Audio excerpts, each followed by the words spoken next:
Hello everyone, welcome to CYBR601, Introduction to Cybernetic Modeling and Simulation. This is Learning Activity 3, Introduction to Modeling and Simulation. And we're going to really jump into this part of the week as we start to get through the course introductions and we start to get in through the kind of the tee up of the course. We'll now start to get into the meat of it for modeling and simulation. And an associated lab. So these are going to be two separate videos, but let's go ahead and jump into the lecture part, and then we'll go into what we'll jump into what we have to do for the lab towards the tail end of the lecture here. So first up, what is modeling and simulation? So there is a lot of different. You'll find a lot of different definitions for what high level, what a good definition is for modeling and simulation. And I think the easiest one you can find is right here. Just a modeling and simulation defined as the use of models, and these can be physical, mathematical representations of a system. And they lay the foundation. So these models that exist, right, whether they be physical, mathematical, or logical representations, these models exist within a simulation, and they generally are used to generate data or knowledge for decision making. Now, decision making is a broad term. It can be decision making. It can enhance decision making either early on in the process of, let's say, a training simulation. So in other words, let's say you're training on a simulation ahead of actually doing real operational work post simulation. So you can be using it for training purposes, or you can actually generate data or a knowledge management system for future work. So for example, to predict the movement of your product within a market space. So that can be a simulation model, and that could be a machine learning model as an example. So that there are different ways we can go, and we'll talk through all of those. On the right hand side, you'll see National Center for Collaboration in Medical Modeling and Simulation, or NCCMMS. There's a link to that visual, and that is actually a really nice visualization of all the different aspects. There's one little thing that I'll talk through that I spotted in a mistake. It's not a material mistake, just something to be on the lookout for. But this is a very, very nice model and simulation graphic that we'll talk through. And then we'll talk to different aspects. We won't be able to talk through all of this. Again, this is an introductory course for modeling and simulation. And I do want to say up front that modeling and simulation actually is its own degree. It's its own discipline. It's its own, there's people that will specialize in modeling and simulation at the graduate level, both at the master's and PhD level. So they're very much a, there's very much an expansion of the topics that we're going to talk. You can go down many different rabbit holes. So this is definitely an area that's very rich and vibrant from a research perspective. Okay, so there are two documents that you're going to talk through, or actually rather that you're going to skim through at this point in time, which is the Department of Defense Instruction Number 5000.61 for modeling and simulation. And then there's one for Report on Simulation-Based Engineering Science by the National Science Foundation. These are two documents I want you to skim through. Don't spend a ton of time. Just kind of peruse through it. I just want you to get a high-level feel for them. And I will call out very specific readings within particular PDFs as they come up. But for these two, I just want you to skim them. Okay, so let's talk through this NCCMMS graphic here. So modeling and simulation, you've got a lot of different tracks within it. So of course, modeling is one area, and then there's simulation, which is another area. And high level, those are the two big areas that I'm gonna focus on. You will see modeling and simulation, especially from a industry perspective, is very heavy in a few industries. Military being the one. I would say military is probably the biggest industrial complex for modeling and simulation, just based on their workforce needs and how expensive it is to do their business. So modeling and simulation, one of the interesting parts of especially on the constructive side of simulation, is it's a lower cost way to do training. Also, a way to estimate operational effectiveness of very expensive equipment. And people are expensive, right? So military is very big in modeling and simulation. I would say engineering, medicine, not so much in the finance world, although it's starting to get in there. I would say that finance as an industry, investment management is definitely a laggard. You'll see modeling done more on machine learning and then simulating different scenarios. That does happen in the finance industry, but that's more of a recent phenomenon. It's not something that has been around for a very long time. So moving on, when we talk about simulations, we're going to talk about we'll talk about that. But one of the things that we're going to be spending a lot of time on the modeling side is the different types of models, which can be live, virtual, or constructive.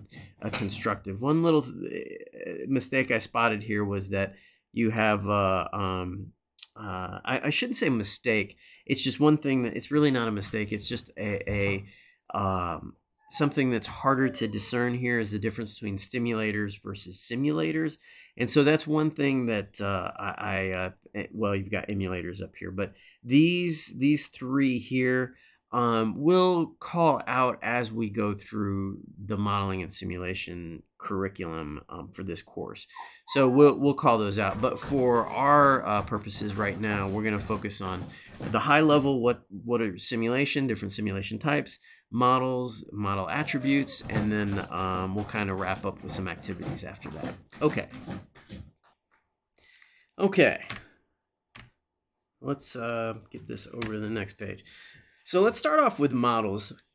High-level models are defined as virtual entities or objects that are abstractions of reality.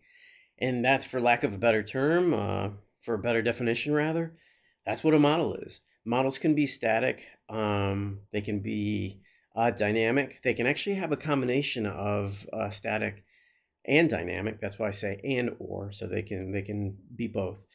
And then they can be used for analysis or entertainment purposes. Models can also have what's called stochastic attributes, deterministic attributes, which actually goes back to the static/dynamic. But this is a more formalized definition between stochastic and deterministic. But models can also exhibit stochastic and deterministic behaviors. So that's something that we'll follow up on further on down. I just want to just throw that out there. High level models have their virtual entities that are abstractions of physical reality, and they have attributes. And we'll dive into what we mean by that. Okay, so that is the high level in terms of the model attributes. Let's talk through something that's a little bit more concrete. So when we're talking about model attributes, it's kind of easier to think through what that looks like when you kind of think of a model as a noun. In this case, it's more of a cybernetic noun, in that it's a person, place, or thing, but it's a person, place, or thing that is undergoing change within a system. In this case, a simulated system, which makes it a perfect example of an employment of cybernetic systems theory, in the sense that model attribute, rather not just attributes, the models themselves exhibit changes within a simulation. So in this case, V prime is the system, and it's a simulated system. And then I just threw in here that you've got models that are within the system. You know, I've got a rectangle Y and this kind of 3D triangle X, and then I've got a molecule Z, right? And I'm just making stuff up just for illustrative purposes, that if I've got a simulated system V prime, which we just denote as V prime, we have these different models that exist within that system. Again, they can be people, they can be places like the Earth, right? Or they can be things that exist, right? Like your car or an airplane or a tank, trees, just anything you can think of. So models have attributes. In this case, I want to make it simplified in the sense that let's think of a hurricane, right? It's a complicated entity. It's a complicated model object within a simulation. But we're gonna remember what we talked about, that models are an abstraction of reality, right? So that we can't take every individual piece of data and recreate it within the simulation, even if we knew if we could take all of the particles and all of the atmospheric and all the different things that go into a hurricane. The attributes, it would be probably more than any information system we have on the planet could hold it at this point in time, because it's a lot of data. So in other words, any simulation, any good simulation is only as good as the underlying data that we have to simulate that simulation. So that's why it's an abstraction. We take pieces of it and we approximate physical reality. In this case, I've got four. I've got diameter of the eye, I've got wind speed, I've got storm surge, I've got the hurricane's travel speed. These are just basic things, right? But there's thousands and thousands of attributes that go into weather simulations. And then when you talk about hurricanes, they're very complex systems. And so these are things that we have to take into account. Now, in this case, let's move over to simulation. So if I have a model for a hurricane, then I can take that and take a simulation and say, okay, that hurricane operates, that model of a hurricane operates within the simulation. Well, that only works if the implementation of the model is happening over time. So in this case, I'm the simulation that we have is defined as an implementation of the model over a simulated n-dimensional space. It can be time based or it can be space time based. In this case, for the model of a hurricane, using a hurricane weather simulation, it's time and space that occurs in 2D space. So, and we'll talk a little bit about this. In that, if I asked, what are the n-dimensional spaces for a hurricane simulation as it's depicted here, what would be the number of dimensional spaces that were required to simulate this? So that's a question to throw out there, and that's something that we're actually going to answer here in the next piece of it, which weaves into simulation attributes. So a simulation is also a noun. It's a thing, but it's we can informally call them virtual cybernetic containers. So they're virtual containers that demonstrate change, and that's again back to cybernetics and the cybernetic systems theory, and that cybernetics is interested in machines, and that includes software that exhibit change over time. So nothing is more exhibiting of change over time than simulations that are trying to simulate environmental spaces and models within those environmental spaces as change over time. So simulation attributes. There are simulation attributes, but they're without going into too many details. I do want to say that we can definitely slice this a lot of different ways, especially when it comes to simulations. So we could have a very, very in-depth conversation around string theory and brain cosmology and multiverses and simulation hypotheses, but that's beyond the scope of this course. We're talking about the more pragmatic applications of models and simulations to real world either training or real world decision making processes. So we're kind of focused at we're getting advanced, but again, we're not trying to peel too many of the layers of the onion, so to speak. So in this case, what we're doing is back to the question that was asked earlier. For our hurricane model, there's only two attributes at the simulation level. There's time and space. And there's really only within that the space, the parametric definition of space for a hurricane model, as we showed it in this particular case, was only 2D of space and 1D of time, which would give us 3D. This is kind of, and not in the way that you think of it as a 3D space, but it's a 2D space plus 1 of time, which means that it's that model that we have here is a 3D model. Again, but we have to illustrate that it's 2D space plus 1 for time.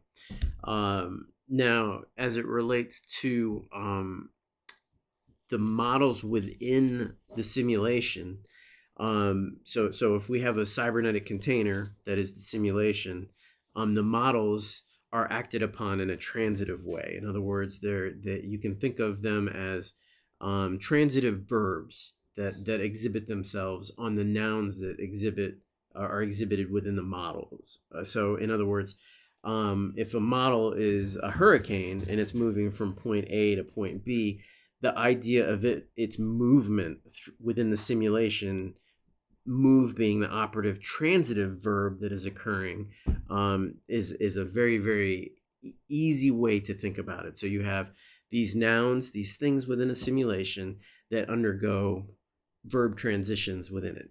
It's essentially that. They can undergo movements, they can undergo heat transitions, they can undergo, for example, thermal transitions and computational fluid dynamics, CFD, as an example, or they can go under discrete events that are harder to kind of isolate unless you get down to a very discrete event simulation, which is stuff that we'll cover.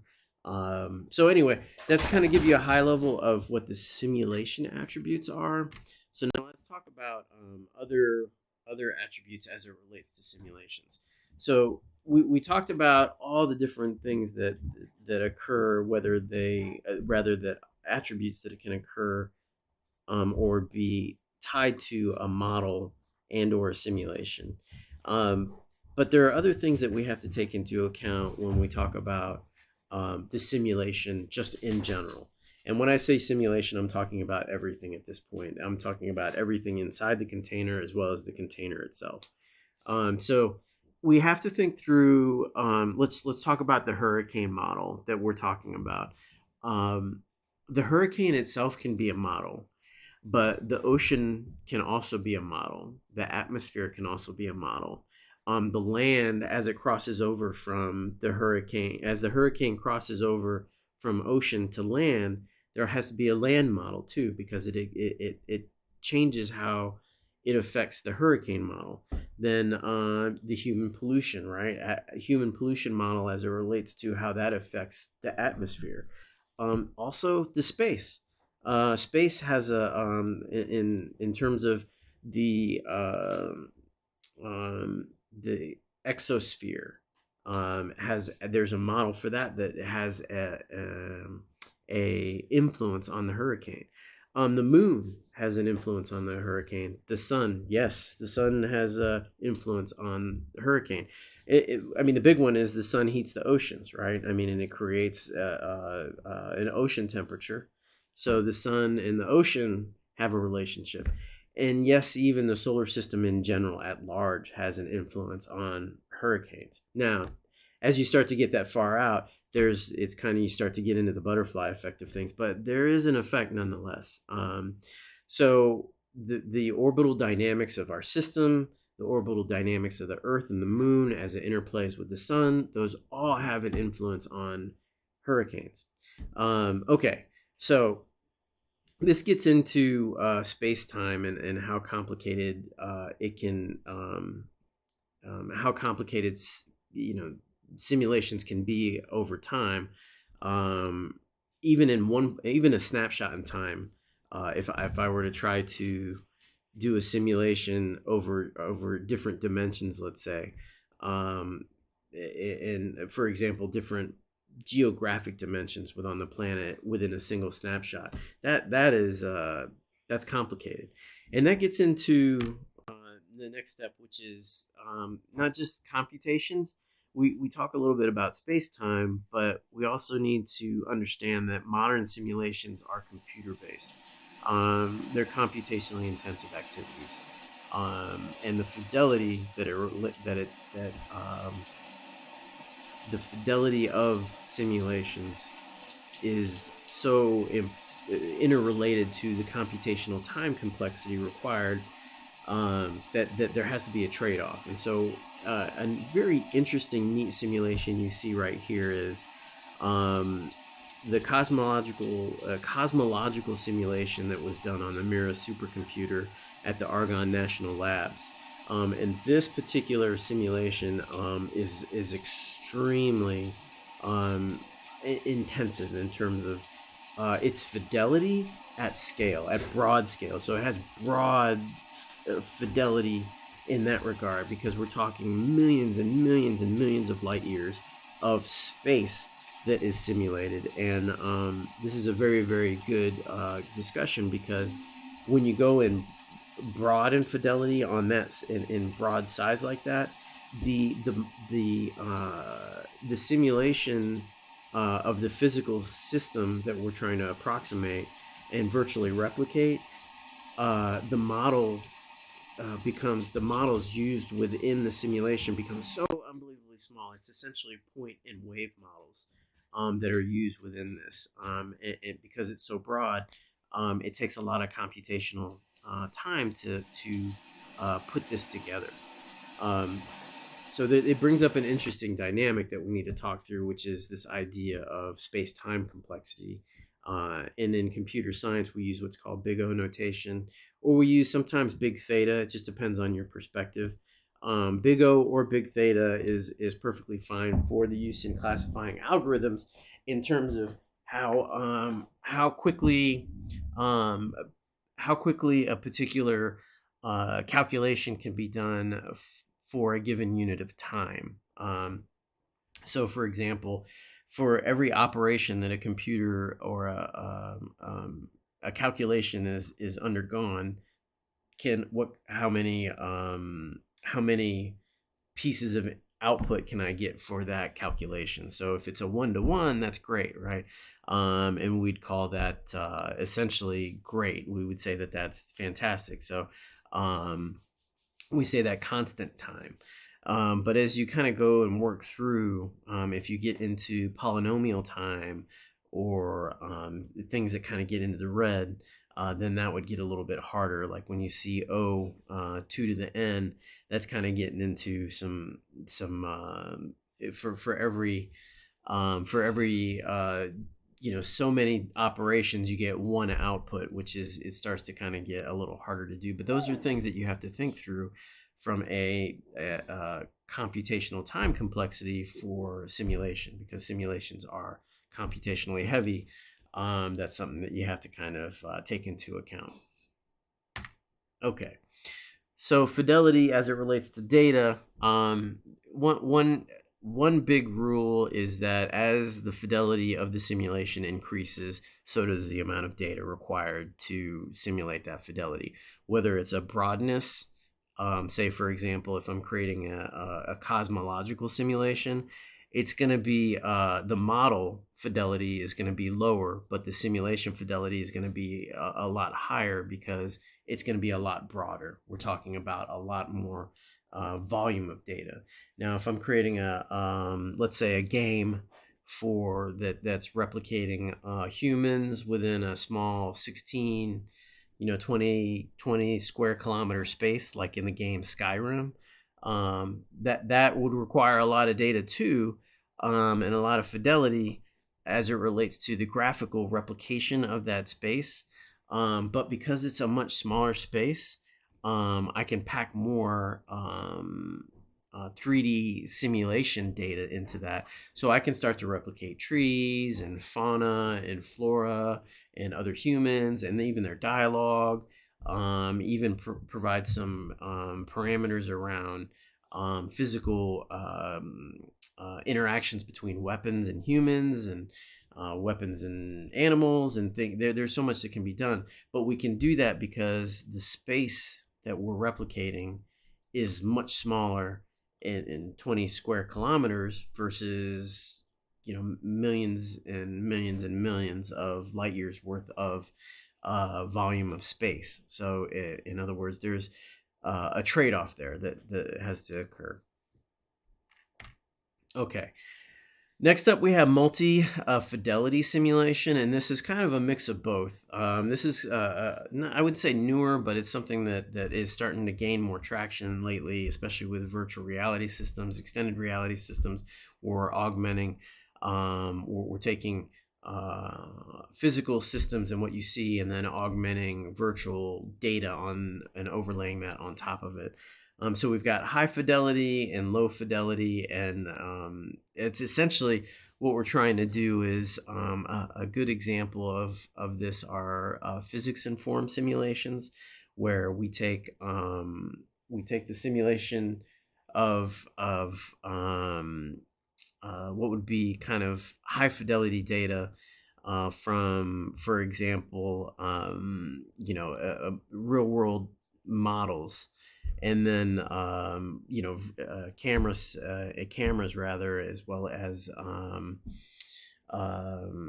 recorded market transactions, things like that. We take real world data, and then that would be a lot of different high fidelity data captures. But then what we do on the low fidelity side is we'd say, you see down in the lower right hand corner this train model. This is kind of like a physics informed model, where we take an equation that helps to approximate a real world phenomenon, and we use an equation and we substitute in there over training data to help supplement what that fidelity is going to exhibit within the simulation. So that's one way of doing it. There's other ways of doing it, but just know, for the purposes of what we're trying to teach you here, is that we have multi-fidelity simulations that also exist as well. Okay. Now, outside of that multi-fidelity one, there's some other ones that we have to talk through. Remember earlier when we were talking about types of simulations that aren't computationally based? Well, there's we see it a lot, and that's called live simulation, where we use real people operating within a real system. And one of the places you see that a lot is military personnel in live fire training exercises. This could also be exhibited within a hospital system, where they're doing role-based simulation between real patients and real nurses, or real patients and or simulated, but the patients might be simulated patients of real people. In other words, they're not virtual, they're real people, and they're talking to real doctors. That's an example of live simulation. Virtual simulations are where you've got real people operating in simulated environments.